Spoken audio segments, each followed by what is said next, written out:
ఏపీలో దొంగ ఓట్లు కరెన్సీ నోట్లతో ఎన్నికల్లో గెలవాలని వైసీపీ పన్నాగాలు పన్నుతోందని బీజేపీ అధికార ప్రతినిధి భానుప్రకాష్ రెడ్డి ఆరోపించారు. తిరుపతిలో 34,000కు పైగా ఎపిక్ కార్డుల డౌన్లోడ్ చేయడంపై కేంద్ర ఎన్నికల సంఘానికి ఫిర్యాదు చేశామని అన్నారు. దానిపై కేంద్ర ఎన్నికల సంఘం విచారణ చేపట్టాలని ఆదేశాలు జారీ చేయడం సంతోషకరమని అన్నారు. అయితే ఈ కేసులో వైసీపీ నేతల్ని తప్పించేందుకు ఐపీఎస్ అధికారులు ప్రయత్నిస్తున్నారని అన్నారు. తిరుపతి ఎంపీని వెంటనే అనర్హుడిగా ప్రకటించాలని భానుప్రకాష్ రెడ్డి డిమాండ్ చేశారు. కేవలం దేశమంతా రామమయం, ఆంధ్రప్రదేశ్ దొంగలమయం.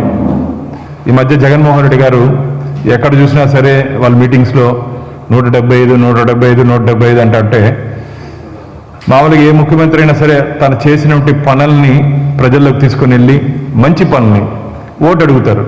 సో అట్లా ఏమన్నా ఆ కాన్ఫిడెన్స్ అడుగుతున్నాడేమో 175 అని చెప్పి మేము భావించాం.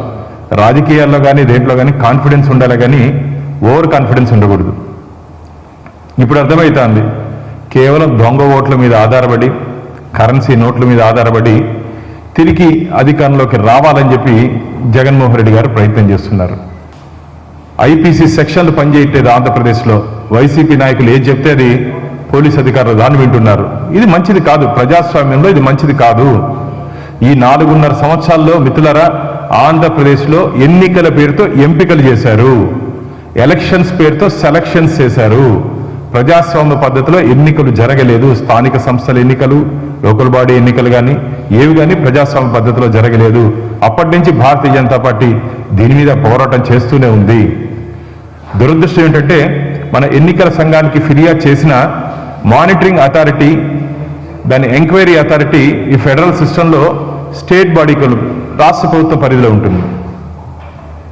దాన్ని అడ్వాంటేజ్ తీసుకొని